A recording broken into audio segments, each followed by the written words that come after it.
Hi everyone, my self Anuj Kumar और आज आप लोग को डिप्लोमा इन सिविल इंजीनियरिंग में कॉन्ट्रैक्ट अकाउंट लेकर के आया हूं। इसमें टोटल आपको 7 यूनिट पढ़ना है। प्रत्येक यूनिट कितने मार्क्स का है लिख दिया हूं, मैं यहाँ पे आऊंगा। इसके पहले मैं आपको बता दूं कि आपको कॉन्ट्रैक्ट क्या होता है एंड अकाउंट्स क्या होता है। दोनों अलग पार्ट है, कॉन्ट्रैक्ट अलग पार्ट है, अकाउंट्स अलग पार्ट है। तो दोनों के बारे में मैं सबसे पहले आपको बता दूं कि कॉन्ट्रैक्ट क्या है। तो कॉन्ट्रैक्ट अगर बात करते हैं तो कॉन्ट्रैक्ट क्या है? कॉन्ट्रैक्ट एक तरह का एग्रीमेंट है जो दो या दो से अधिक पार्टी के बीच होती है, ठीक है, स्पेसिफिक टर्म एंड कंडीशन के अकॉर्डिंग, ठीक है। और ये टर्म एंड कंडीशन एक तरह का ऐसा होना चाहिए जो इन्फोर्सिबल बाय लॉ, और वो लॉ के तहत होना चाहिए कि कोई पार्टी के बीच जो एग्रीमेंट हुआ अगर उससे मुकर गया तो उसको उसकी पेनाल्टी देना पड़ेगा या फिर उसको लॉ के तहत हम कोर्ट में ले जा सकते हैं, पेश कर सकते हैं।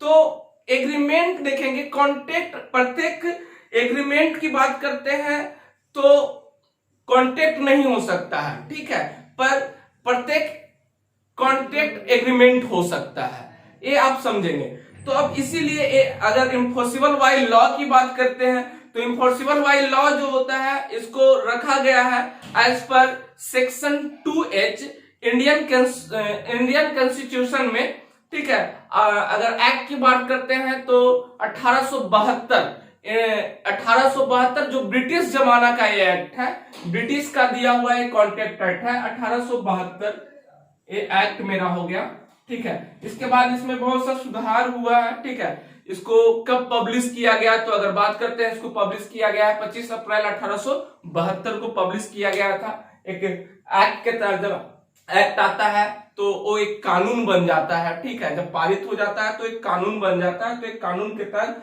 जो ब्रिटिश का दिया हुआ है, पर इंडियन कॉन्ट्रैक्ट एक्ट ब्रिटिश के जमाने का है। 72 में इंडिया स्वतंत्र नहीं हुए थे, उस समय ब्रिटिश का शासन था। अब देखिए बात करते हैं कॉन्ट्रैक्ट की तहत, तो कॉन्ट्रैक्ट में किस तरह का वर्क होता है। तो कॉन्ट्रैक्ट में कंस्ट्रक्शन का वर्क हो सकता है, मेंटेनेंस का वर्क हो सकता है, रिपेयर का वर्क हो सकता है, या फिर सप्लाई ऑफ मटेरियल का कॉन्ट्रैक्ट हो सकता है, या लेबर का कॉन्ट्रैक्ट हो सकता है, या फिर ट्रांसपोर्टेशन ऑफ मटेरियल का कॉन्ट्रैक्ट हो सकता है। तो इसमें इस तरह का वर्क एग्जीक्यूट किया जाता है कि इस तरह का हमको एक कॉन्ट्रैक्ट लिया, हर एक तरह का अलग अलग कॉन्ट्रैक्ट हो सकता है, ठीक है। अब हम बात करते हैं अकाउंट की। तो अकाउंट अगर बात करते हैं अकाउंट, तो अकाउंट क्या है? एक तरह का लेखा जोखा है, ठीक है। खाता, अकाउंट मतलब क्या? खाता। तो एक तरह का लेन देन का एक विवरणी है जो किसी भी पद से संबंधित हो सकता है। अगर बात करते हैं अकाउंट, तो अकाउंट क्या होता है? अकाउंट जो है जिसमें record of account is the record of transaction which में बी बिलोंग पर्सन, किसी पर्सन से हो सकता है, कंपनी से हो सकता है, एसेट से हो सकता है, इनकम एंड एक्सपेंडिचर से हो सकता है। जैसे कि किसी का अकाउंट, हमको किसी हम कंस्ट्रक्शन कर रहे हैं, उसमें कितना लागत लग रहा है, कितना एक्सपेंडिचर हो रहा है, कितना हमको मटेरियल लाना है, उसका अकाउंट का एक विवरण। तो कितना हमको खर्चा हुआ, कितना हमको इनकम हो, तो एक तरह का रिकॉर्ड, सारे रिकॉर्ड को एक जगह संग्रहित करना ही मेरा अकाउंट होता है, ठीक है। अब हम बात करते हैं आपको पढ़ना कौन कौन सा चैप्टर है। तो आपको टोटल 7 यूनिट पढ़ना है, 7 यूनिट पढ़ना है, जिसमें आपको फर्स्ट यूनिट देखे बहुत इंपॉर्टेंट है, जिसमें आपको procedure of execution of work by PWD, जो एक आपको 10 मार्क्स का आता है। आप देखेंगे procedure of execution of work, तो इसमें पीडब्ल्यूडी का किस तरह का रोल है, पीडब्ल्यूडी में कितना तरह का डिपार्टमेंटेशन आता है, क्या ऑर्गेनाइजेशन।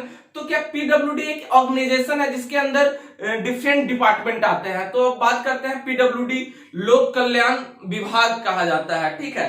पब्लिक लोक कल्याण, पब्लिक वर्क डिपार्टमेंट होता है, लोक कल्याण डिपार्टमेंट होता है। इस डिपार्टमेंट के अंदर, डिपार्टमेंट क्या, इसका ऑर्गेनाइजेशन कर सकते हैं। इस ऑर्गेनाइजेशन से उनके अंदर डिफरेंट डिपार्टमेंट आता है, कुछ डिपार्टमेंट को मिलाकर के एक बड़ा सा ऑर्गेनाइजेशन बनाया जाता है, ठीक है। तो इस ऑर्गेनाइजेशन की अब बात करते हैं, तो पीडब्ल्यूडी की बात करते हैं। तो पीडब्ल्यूडी जनरली स्टेट लेवल में होता है, जिसमें स्टेट लेवल की बात करते हैं तो टोटल इसमें 4 डिपार्टमेंट होता है।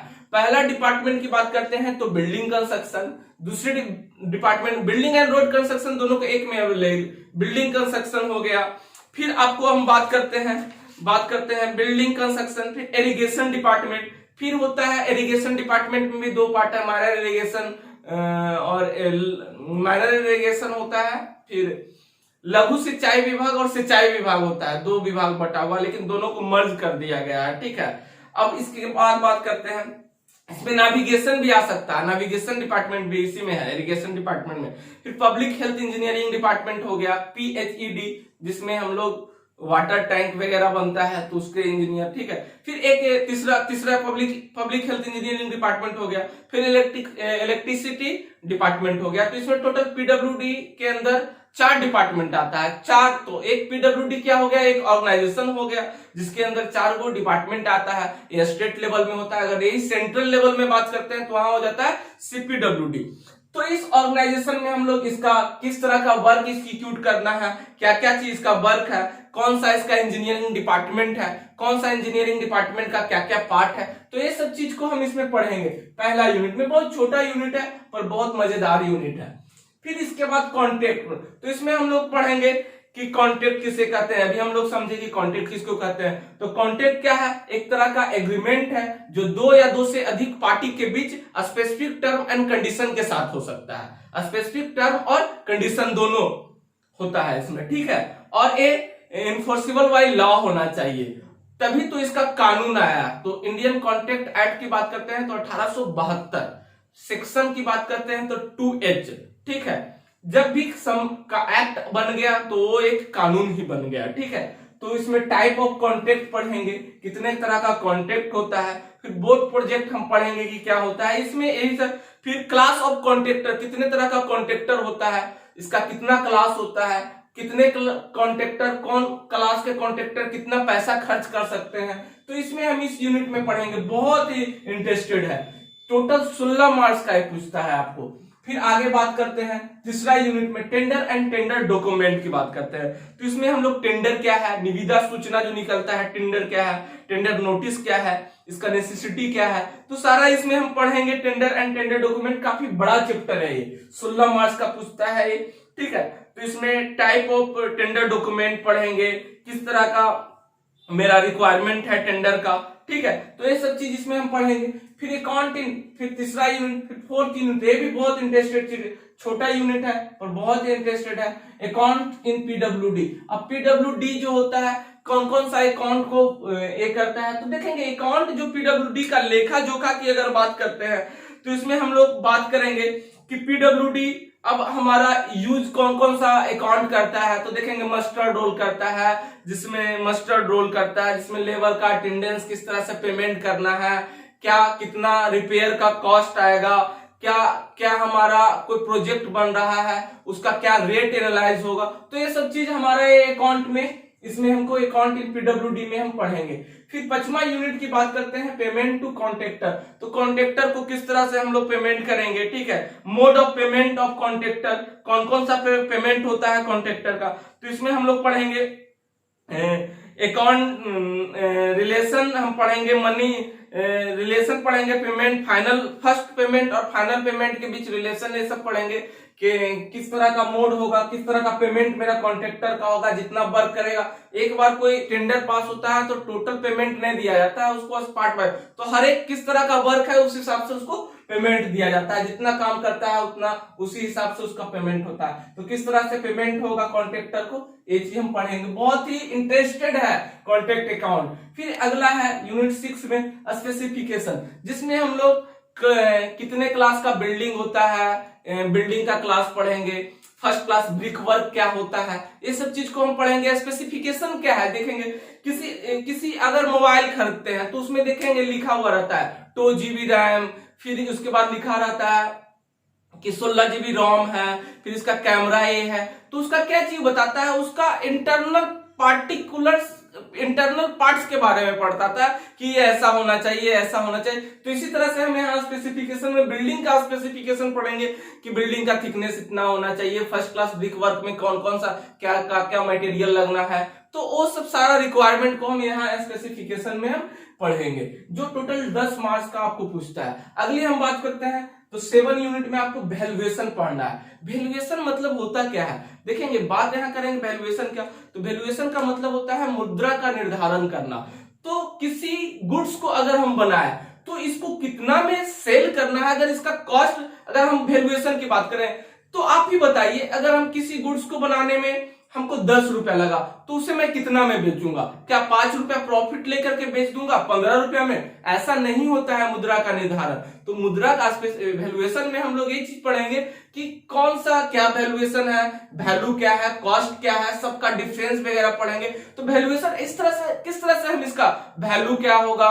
अब वैल्यूएशन की बात करते हैं तो मुद्रा का निर्धारण हम कैसे, जिसको इसको बनाने में हमको टोटल खर्चा लगा 10 रुपया, तो क्या इसको हम 15 रुपए में बेच देंगे? नहीं, 25 रुपए मांगे, तो इसका वैल्यू हम क्या, तो वैल्यूएशन हम मुद्रा का निर्धारण कैसे करते हैं। जैसे कि एक गुड्स को बनाने में, इस सामान को बनाने में हमको लगा, तो इसका यूटिलाइजेशन क्या है, इसके कंपेरिजन में अगरा का क्या प्राइस है, क्या इसका यूज कितना मार्केट में सेल है, तो ये सब पे डिपेंड करता है। अब मोबाइल बनाने का सपोर्टेड खर्चा 1500 रुपया लगा, लेकिन क्या 1500 रुपए में मोबाइल बेचेंगे? नहीं, उसका यूटिलाइजेशन क्या है, उपयोगिता इसका देख रहे हैं, मार्केट इसका रनिंग क्या है, सेलिंग क्या है, कितना हो रहा, तो इसके हिसाब से जो सेलर होता है उसका गुड्स पे प्राइस को एमआरपी फिक्स करता है। ठीक है, वो सर्वे के अकॉर्डिंग होता है, उसका यूटिलाइजेशन के अकॉर्डिंग होता है। तो ये सब चीज इसमें हम पढ़ेंगे, वैल्यू पढ़ेंगे, कॉस्ट पढ़ेंगे, सारा चीज को हम लोग देखेंगे। ठीक है, तो टोटल 7 यूनिट पढ़ना है, बहुत मजा आने वाला है।